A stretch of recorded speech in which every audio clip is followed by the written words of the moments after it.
Labas visiems. Taip, žinokit, po ilgo laiko, po labai ilgo laiko, tai yra mano pirmas laivas. Jau vakar sugalvojau padaryti savo tokį bairį, nes galvojau, taip kaip anksčiau darydavau, kai mes su merginų grupe, kurią turim tokį projektą Veikli moteris, būdavo taip, kad paspaudžia mygtuką ir dabar jau sukis kaip nori. Taigi šis laivas galbūt aktualus yra toms, kurios nori apie save pasakyti, nori savo veiklą parodyti kitiems, nori kurti savo auditoriją, nori kurti turinį, bet reikia pasirodyti, reikia kalbėti tam, kad tiesiog pamatytų apie tavo paslaugą, apie tavo produktą, bet nedrįsta. Tai būtent šiandieną ir aš įmečiau save į tokią situaciją, paspaudžiau laivą ir dabar galvoju, Lina, sukis, jau dabar tu esi gyvam eterį. Tai noriu irgi moteris padrasinti, nebijoti daryti tą, ką jūs norite daryti, nes jeigu tavęs nėra internete, tavo verslo apskritai nėra. O mes moteris, nes daugiausiai aš dirbu su moterimis, tai yra tinklinė rinkodara, tai yra veikla. Ir nesvarbu, kiek tu turėtumai pasiekimų ar sertifikatų, vis tiek tą baimę daryti laivą visada yra.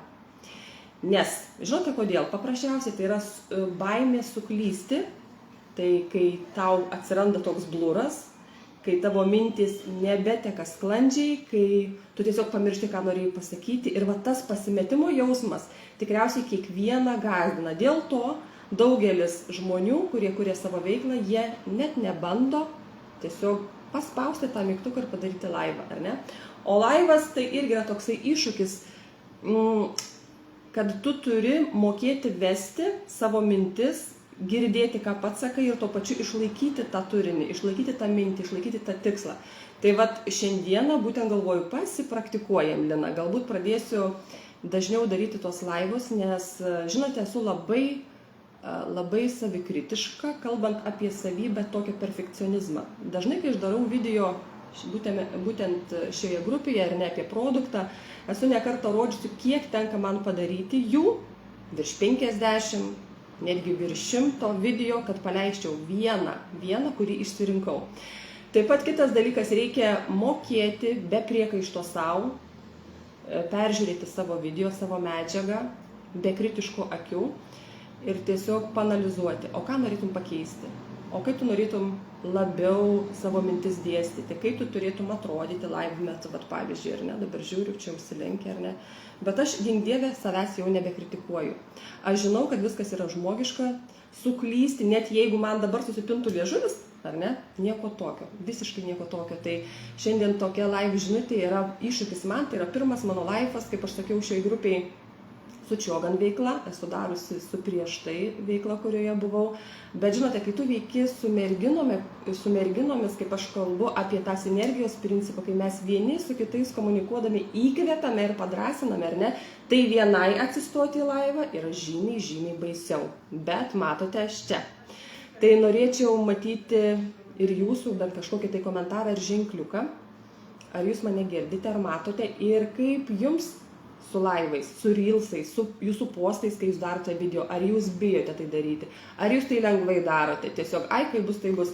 Žinote, aš kai irgi turiu žmonių, kuriuos stebiu, ar ne, kurie, sakykime, man yra pavyzdžiai, kuriuos aš norėčiau galbūt šiek tiek ir pakopijuoti, nes tam tikros savybės taip pat yra užkrečiamos, ar ne, tu gali pasisavinti tam tikras savybės iš žmogaus, kuriuo tu žaviesi.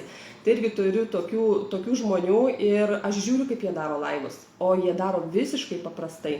Jeigu man padaryti laivą dažnu atveju būna, kad aš turiu ruoštis savaitę, į knygutę viską susidėlioti štrichais ir tada su įtampa tokia, ar to nepamiršau pasakyti, o tiesiog jie įsijungia laivą ir daro. Ir nesvarbu, ar čia ant galvos koldūnai, ar čia susivėlė, ar čia nedažyti plaukai, žilė galvoj, ar ten tiesiog. Ir į tokius laivus yra žymiai fainiau žiūrėti. Nes tu matai tikrą žmogų, tu matai su viskuo, kas gali nutikti per tą gyvą laivą. Taigi, kad ir vėliau žiūrėsite šį laivą, nes, kaip aš sakau, šitas laivas yra mano iššūkis, kurį aš šiandien pati savo išsikėliau, dažnai taip mėgstu padaryti, įmesti save tiesiog į kažkokią situaciją ir galvoju, dabar tu krapštykis, ar ne? Ir tai leidžia man labiau tobulėti. Aišku, streso lygis būna ir tu galvoji, o ką dabar daryti. Bet šiandien žiūriu puikiai su savimi susistygavau, jaučiuosi rami, jaučiuosi tokia atsipalaidavusi, žodžiu, šiandien savo už savo laivą, kurį dabar vedu, dėčiau 8. Tai visai neblogai kaip pirmam kartui, ar ne?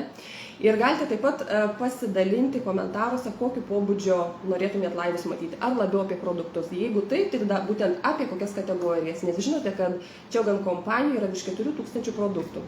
Tai yra itališka kokybė, tai yra sertifikuoti, labai aukštos kokybės produktai. Ir čia yra taip, pradedant nuo grožio, sveikatos, iki profesionalių namų valiklių, papuošalų, nuo saulės akinių, žodžiu, katalogais aš pasidalinu ir tie, kas norite pamatyti katalogus, susipažinti su produktais, galite viršum šioje grupėje į lupą, į paiešką, ar ne, įvesti tiesiog savo raktinį žodį katalogai ir jums atvers. Na taip, kaip pirmam kartui užteks, tikiuosi. Labas Ina, smagu tave matyti. Šiandien mano pirmas laivas. Drąsinu visus, kad darytumėt savo laivus ir kalbėtumėt apie tai, kuo jūs užsiimate. Jeigu norite pritraukti žmonių į savo veiklą, galbūt ne visi dirbate su tinklinė rinkodara, o tai irgi yra gerai, nes tinklinė rinkodara ne visiems, bet žmonėms, kurie turi ambicijas, kurie nori susikurti savo darbo vietą, kurie nori augti kaip asmenybės, nes šioje vietoje yra labai daug iššūkių mums patiems su savim, ar ne? Ir tai yra džiugu, man patinka tas asmeninis augimas. Tai iki kito sekančio karto, mėlyjeji, ačiū, kad esate, visada malonu, kad mano grupė auga, kad manęs ieškote, kad užsakote produktus, kad ateinate į šią verslo nišą, kad galiu būti jūsų rėmėja, man tai yra didelė dovana, nes iš tiesų labai myliu žmonės, man jie yra tikriausiai pats svarbiausias momentas tinklinės rinkodaros versle. Tai yra žmonės, tai yra ryšiai, tai yra draugystės, tai yra bendrystės, nes mes vieni kitus praturtinam. Tai sakau iki.